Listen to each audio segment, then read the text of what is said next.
Alright guys, I've got a 30-minute game up against a chess.com friend, Thrafgig from Canada, rated 892.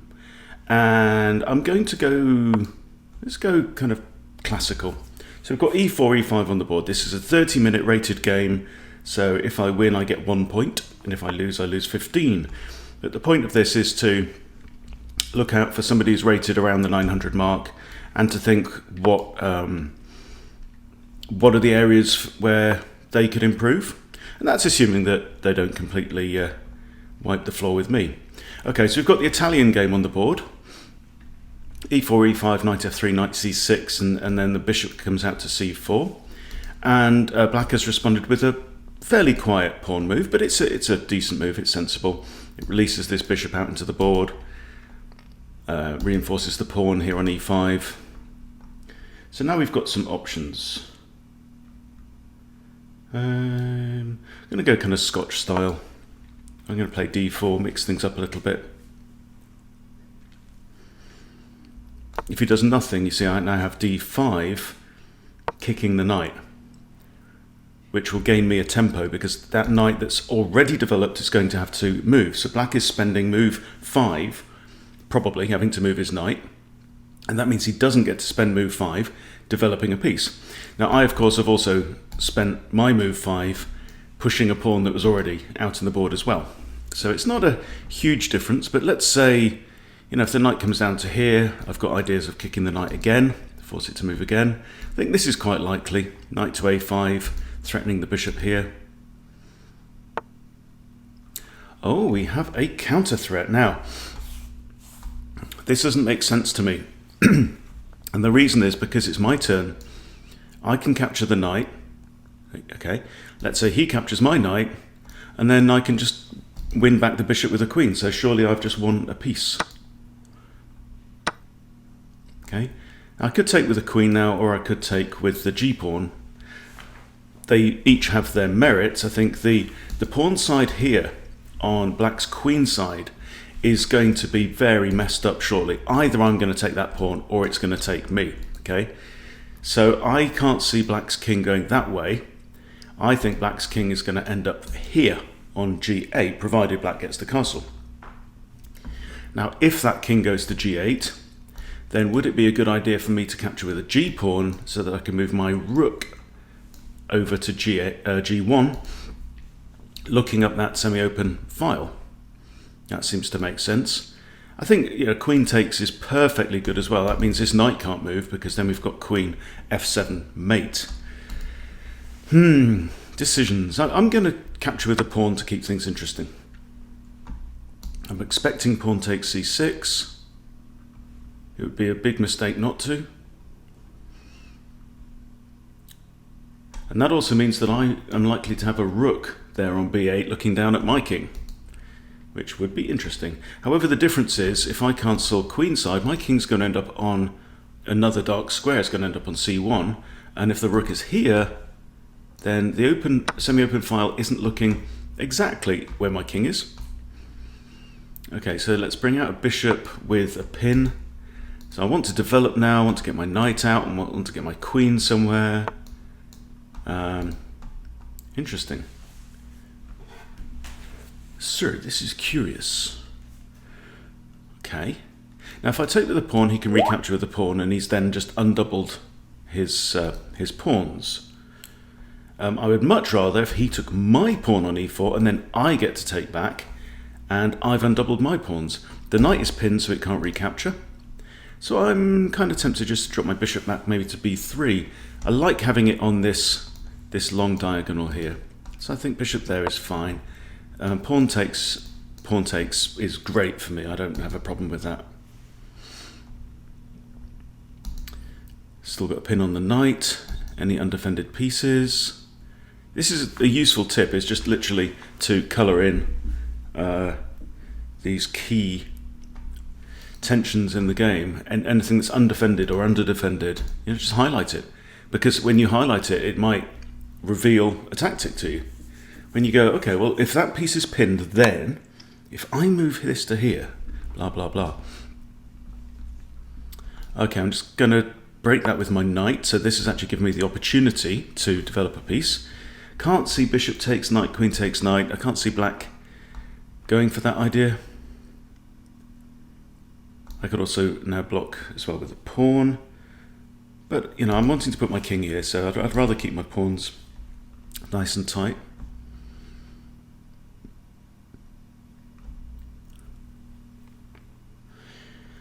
If I capture this knight with my bishop, it would likely bring the queen over there. Okay, I'm just going to drop my bishop back.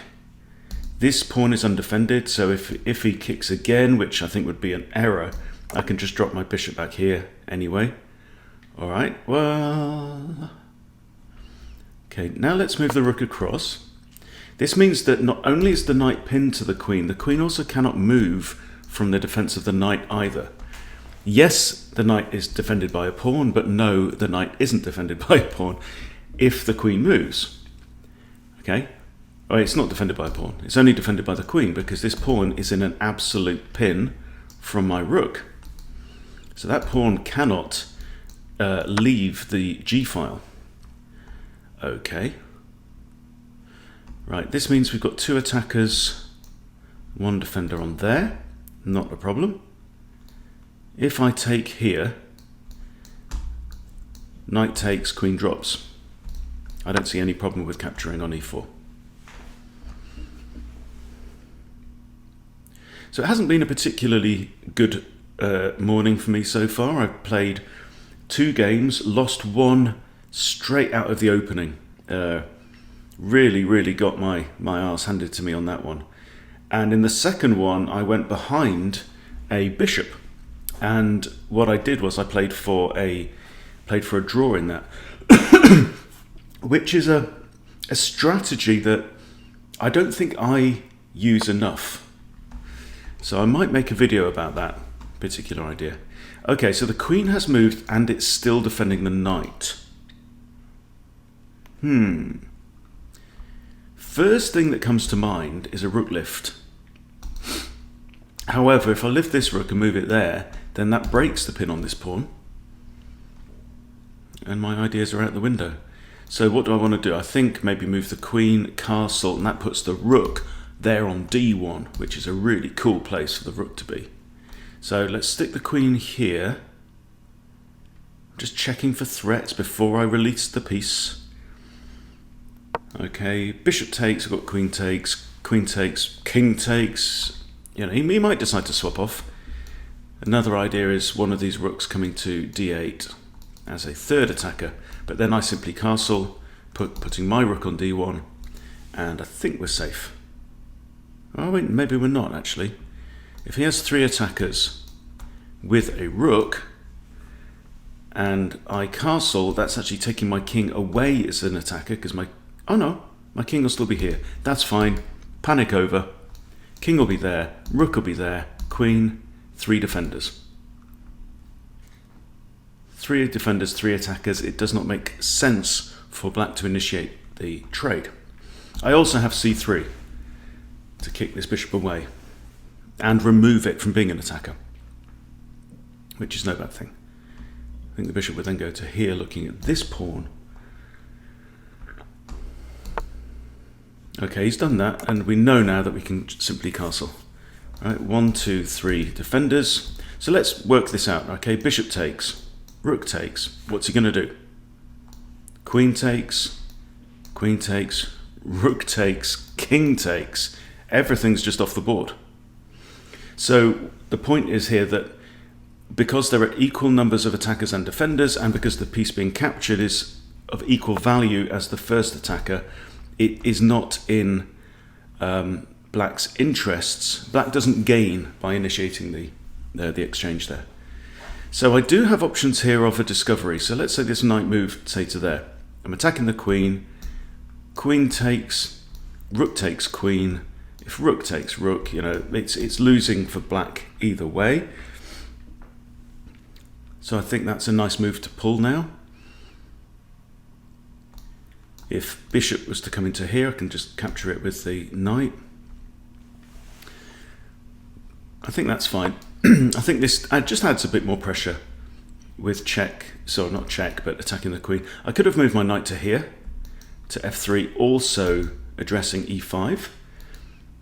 So you see now the queen can't move away from the defense of this knight. So I think the queen's only real looking move is going to be that, but then I've got another discovery by moving the knight once more with the bishop hitting that square.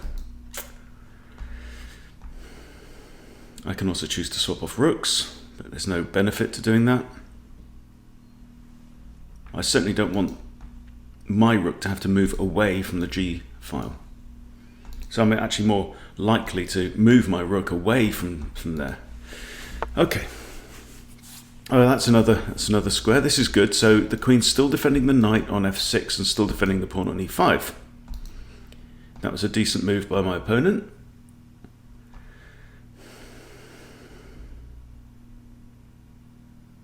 But the threat has now kind of evaporated from there. Okay, so if bishop takes, now we've got queen takes. So if we could put the queen on there, is there any benefit to that? Don't know.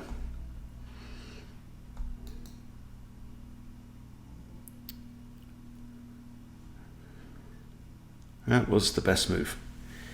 I've got f3, which just simply defend my pawn. Not that the knight's threatening it, because the knight's still pinned. Another thought is to think about doubling up my rooks. But I think c3 looks good right now. Because of this pawn move, the bishop has no retreat, can't go there, so the bishop's only got 2 squares to go to. One's covered by the knight, so I think that'll push the bishop to here. Then I can just lift my rook, put my other rook across. Let's lift the rook first. And then I might think about this. So at this point in the game, you're like deep into the middle game. What you need to be thinking about is lining up your pieces for an attack, and particularly including as many pieces as you can in an attack. That's assuming that your opponent hasn't got you on the ropes and you're being forced to defend. But okay, so yeah, he's come round to look at the pawn. That's fine. The pawn is not in danger. Before I do that move, so that's one candidate move. That's fine. Are there any other tactics? Well, there's a hanging pawn for one thing, and then that threatens this old pawn here. So that might actually serve as a little bit of a distraction. So let's take the pawn, and I'm going to threaten this, and then my opponent's thinking, oh no, my pawn. And if I take, obviously, we've got this issue. It's hitting 2, oh, not there. It's hitting 2 pieces, so I'm going to win material, going to win further material that way. Also, the queen still can't move away from the defense of this knight, so the queen's actually only got 3 squares right now where she can go. Alright, so we've simply got an exchange of rooks. Do I just take back with the queen? Yeah, I think so. I don't want to move my king out into the line of this rook. There's no reason. Still have this move. Okay, right. Blunder, I'm afraid. Thrafgig. He's moved the queen into the line of my bishop. I'm going to say, I'll let you off that one. Okay. For the sake of the learning opportunity, he says, no, don't. No, I'm going to. He says, that was my own stupid. Well, perhaps. But, okay, so let's say, as soon as I dropped it, I saw it. You dropped too soon, eh? All right, come on then. I'm a rook down. I'm going to move my queen across here. Because if he rescues his queen now, then I've still got rook takes, g7 check. It'll force the king to h8. Still have bishop takes knight as well. That could be quite good.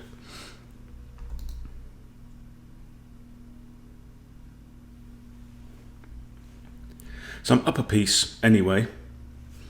I have an extra bishop. I've got both bishops on the board. My opponent has one. He needs to save his queen. So, what's he going to do? So the trick here, guys, and I say it a lot, is before you do that, right? So this is his move. Let's just flip the board, right? So you're black, and you're thinking, okay, what do I do? How can I still defend my knight? And this pawn, well, you know, this is one square. This is another square. I mean, you could have thought about maybe pushing the pawn forward to break that pin. But before you do this, you could just hold it there and you go, okay, is there anything really, really dumb about this? Am I moving it into, oh dear, line of fire? So, you know, I know he's in a tricky situation. So what's he moved? Okay, so he's moved the queen out of the way. That's fine. Okay, let's go in with Rookie Rook. I've got a chess.com friend called Mr. Rookie Rook, I think. Okay, so I think there's only one legal move, which is king to there. Okay. Now I could maybe threaten, I could capture up the knight there. Don't think there's a nice like checkmate. Could even take this pawn, it's actually attacked twice. That's pretty cool. Let's take that pawn. Who doesn't like free pawns?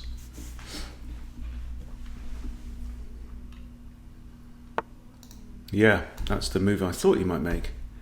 So now, check. He can take with a queen, but if so, I take rook. He takes. Okay. That's mate in one. There you go. So there you go, Thrafgig. Thank you for the game. Let's do a quick recap. Italian game, straight up. D6, book move, I'm sure. D4, giving it some scotch. D5 kicks the knight. Counter attack, but badly timed. So what's going on is we've got a pawn attacking a knight, and then we've got a bishop attacking a knight. That is defended. So we have, yeah, I take him, he takes me, right? I take him, he takes me. And that's kind of what happens in the game, but the pieces are not of equal value. I'm attacking this knight with a pawn. He's attacking me with a bishop that can be recaptured. So I take, he takes. I take, decide to take with the pawn in this case, and you can see how when we discussed it, the choice to take back with the pawn rather than the queen opened up this G file, which turned out to be quite significant, okay? Now, and then recapture, and I'm up a piece for a pawn. Bishop comes out, develops with pin, okay? And remember, how crucial does this pin turn out to be in the game, okay? Now we have a pawn fork on there, and I decide that initiating the trade actually is better for my opponent than it is for me, so I retreat. Bishop comes down with check, block the check, hit the bishop, bishop retreats, maintaining the pin. King castles. Maybe not the best idea. I think castling into a semi-open file is very often something that if I'm on the other side of the board I quite like to see. So would the king have been safer in the middle of the board? Very possibly. Okay, anyway, we have castles, rook g1. Pawn takes, pawn takes. Now the queen comes in. You see, this queen is now starting to look a bit overstretched, having to defend a lot of pieces at the same time. You see, what I've done is I've layered up my threats. So we've got the threat against his pawn. We have a pinned pawn. We had a pinned knight, and this knight becomes pinned again later. We have a bishop out in the board that's undefended, apart from the queen. Right? So there's a lot of threats that black needs to be looking out for. Okay, so now queen to e2, I'm getting ready to castle. Rook comes across, castles. The trade doesn't favour black, so he just pushes a5. And now discovered attack against the queen. Queen moves. Improve my rook, so I'm wanting to double up the rooks. Don't forget to double up your rooks. It looks simplistic, but it can be so powerful. Okay, bishop comes up, attacking a pawn that's defended 3 times. Okay. He says, thanks for the lesson. You're welcome. video coming soon. Okay, and but you know, he's defending against preventing the c3 idea, but he could have waited for c3 and then moved the bishop there. He didn't have to. He wasn't forced to move that bishop there. He could have used that move for different things. Okay, so now knight takes a5, and we are threatening c6 with this fork. Okay, so now we have a trade of rooks, and now the queen moves with a blunder into a position where it can be captured, but unfortunately I missed that at the time and carried on with my own ideas with queen to g1. Queen moves out of danger, and now we have check. King only has one square. Capture because I've got two attackers on there. Right, this is another good reason to have your bishops lined up on in the opposite corner to your opponent's king and where the action's going to be. And then another check. And I don't know if there's any way. I don't think there's any other legal move here, actually. No, there isn't. This is the only legal move, and then checkmate. There you go. So pretty rapid, quick ending, as it turns out.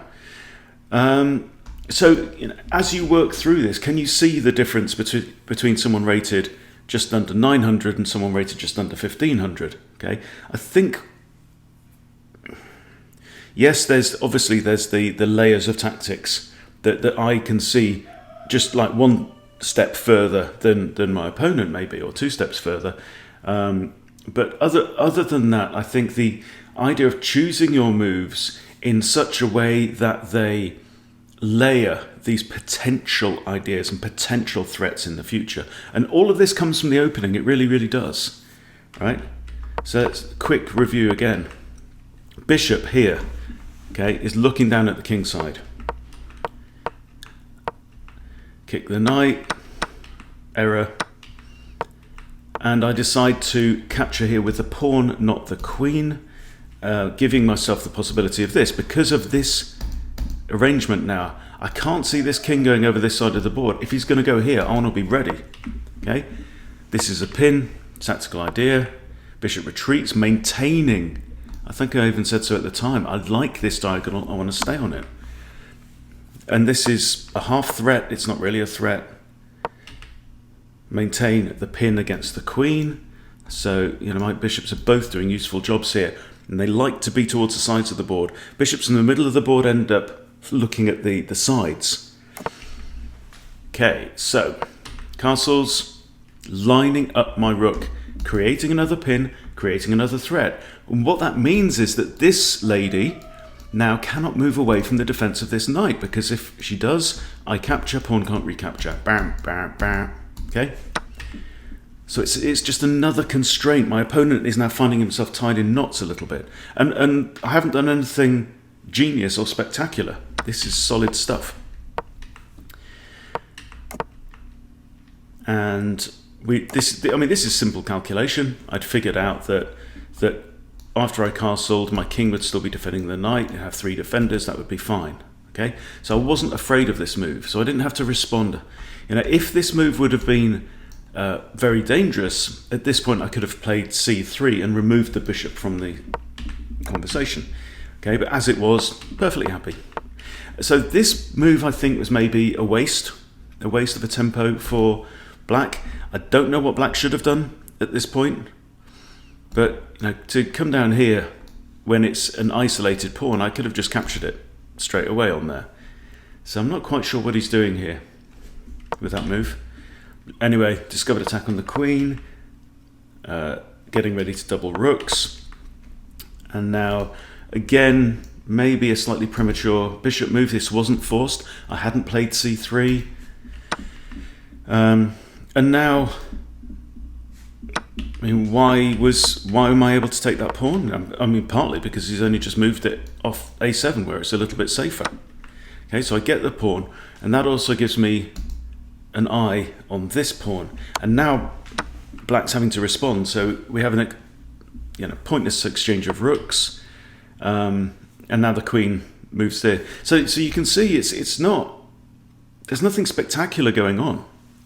Yeah, I'm just thinking about when I make a move, does it develop a piece? Does it develop a piece in into a part of the board where it's likely to cause trouble later on, or just layer up the possibilities of threats against your opponent. That's really all it is. So yeah, thank you again to Thrafgig for the game. I hope it's been useful for you. Please do subscribe if you haven't subscribed. I'll see you soon.